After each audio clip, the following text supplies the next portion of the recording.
everybody, and welcome back to my channel. In today's video, we are going to talk about makeup that I purchased after it was released and out of stock, and I bought it from a third-party seller at a much higher price point than it was originally released at.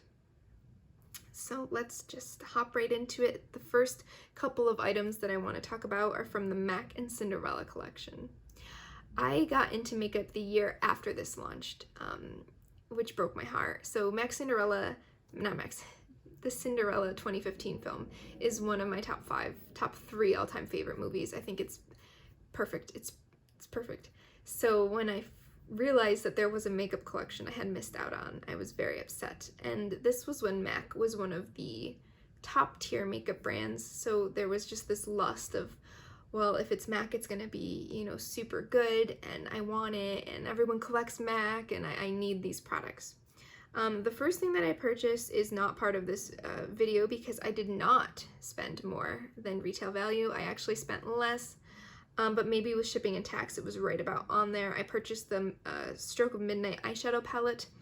I purchased it for $35 pre-shipping, pre-tax, but yeah, that was the first thing I ever purchased on Poshmark, actually, and I love it. It's sitting over there. I don't use it anymore, but it's one of my most cherished makeup possessions. Following that, I purchased the MAC Cinderella lipstick in Royal Ball, and I do have it here. This originally retailed for $20, and pre-tax and shipping, I spent $28. So this probably was just under $40 for me. However, I do not regret this purchase at all.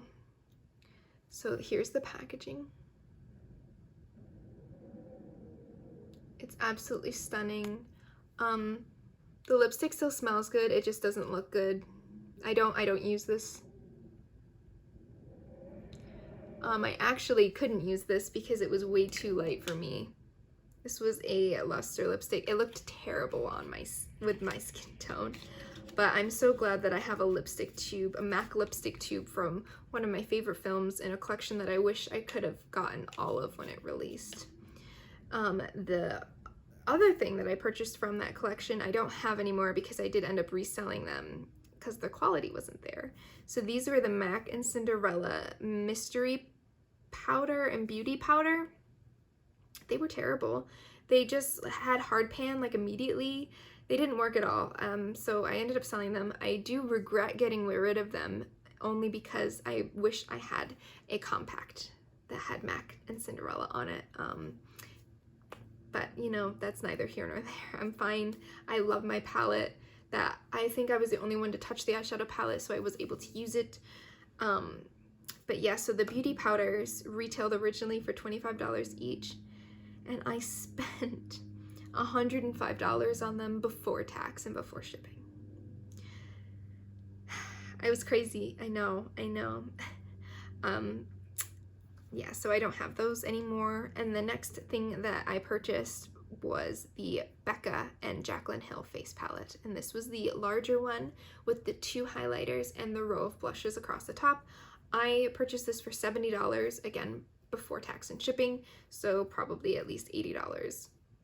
It only retailed for $52, so I did spend about $30 more, but I did really enjoy that palette, but I made the fatal mistake of depotting it, and now I currently possess the highlighter in Champagne Pop that I depotted from it. It's this one here, but it never gets used because it lives in this palette that never gets touched. I do regret depotting it. I don't regret the purchase because that was the first palette that got me into highlighter. So it has a special little place in my heart, which makes me wish that I still had the tangible object because I bought it, I think it was brand new when I got it. It was in beautiful condition, and yeah, that was back in 2016, I believe.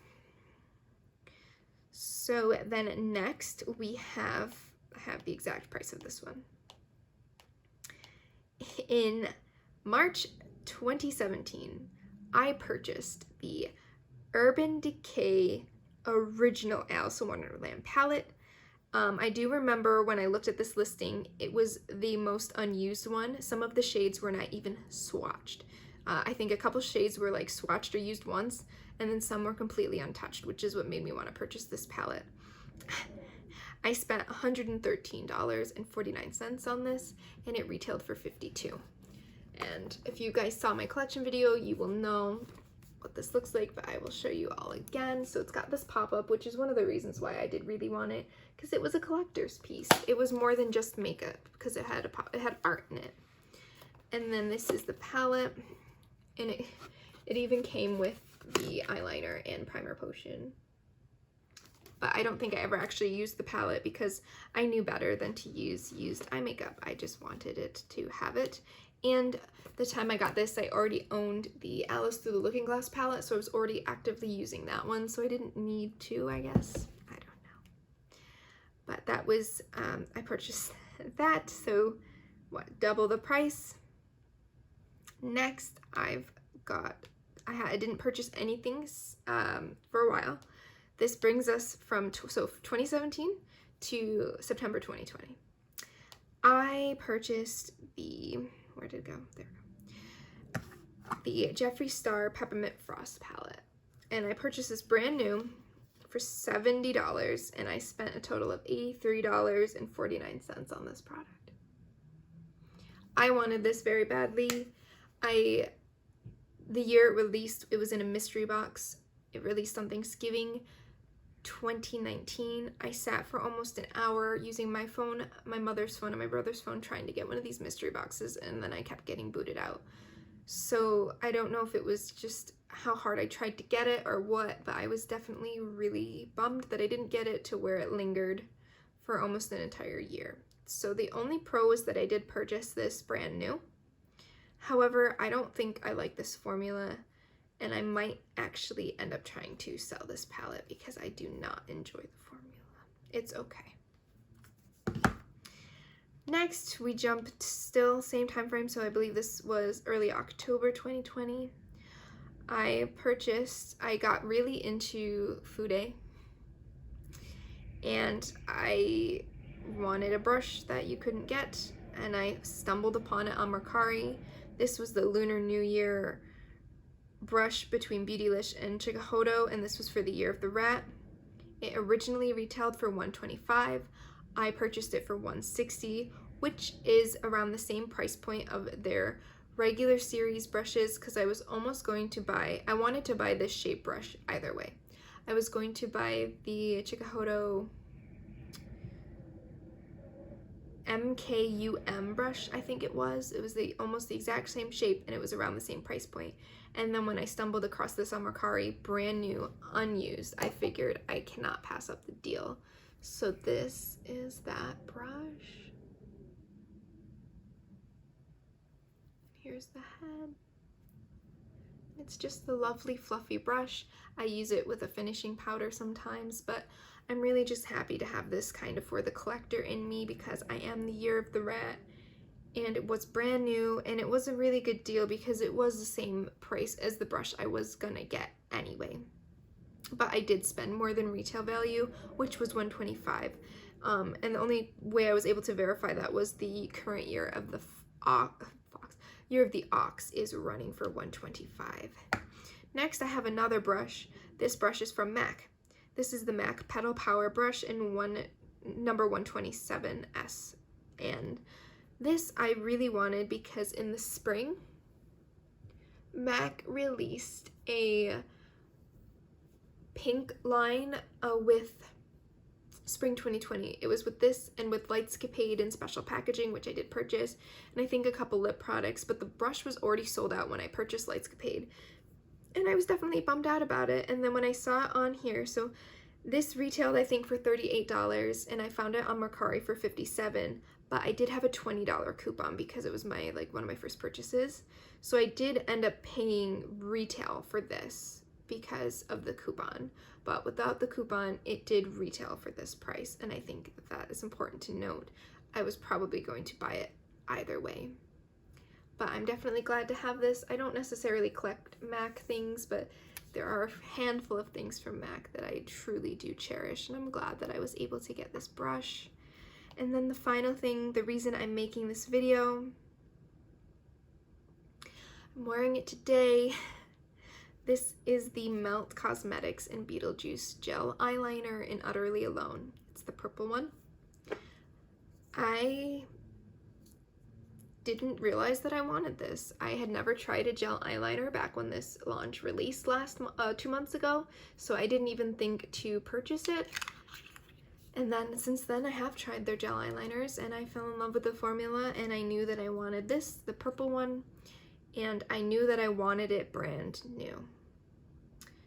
So I spent $80 on that eyeliner. It retailed for $19. So that's another reason why I want to make this video, just because some of the prices are outrageous. And yes, people buy it. I buy it. I did it. I did it. It doesn't need to be that high. I still would have spent more than retail if that's what needed to be done. I would have spent, I think, $40 for an eyeliner that was originally $19 is pretty good, but you know, I guess you gotta make your coin somehow. But yeah, I just knew that I wanted it new, and I didn't want to buy it secondhand, and I didn't want to buy it way in the future and it'd be way more expensive. I had missed out on a better priced one, still high, but better. So then I knew I needed to jump on this one. And that is why I wanted to make this video. It's really interesting how my brain works with these things, but I would like to know if any of you guys have done this, because if anyone got into makeup at a certain point, so I would say pre-2017, limited edition meant limited edition, and if you didn't get it, it was gone. So I think it's really interesting how we used to look at makeup collections and how the world used to work, because you got to think all those old MAC collections used to fly off the shelves. So now things restock so many times. I mean, MAC is still limited edition when they're not doing re-promotes. Melt Cosmetics is pretty serious about their limited editions as well, but there's very few brands that are. So I think it's an interesting conversation point, because I spent $115 on this and I never actually used it.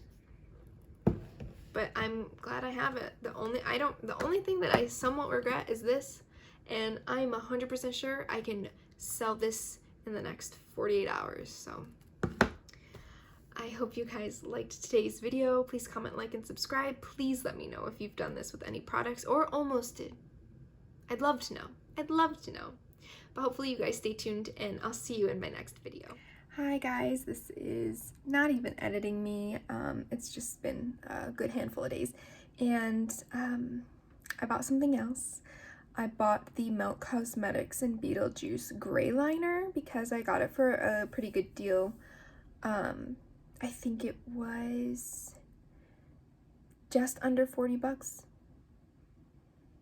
So that should be coming soon. But yeah, so that should be it. I'm done. I'm done buying limited edition makeup after its release. But I just wanted to come on and say that I bought something else. Okay, bye.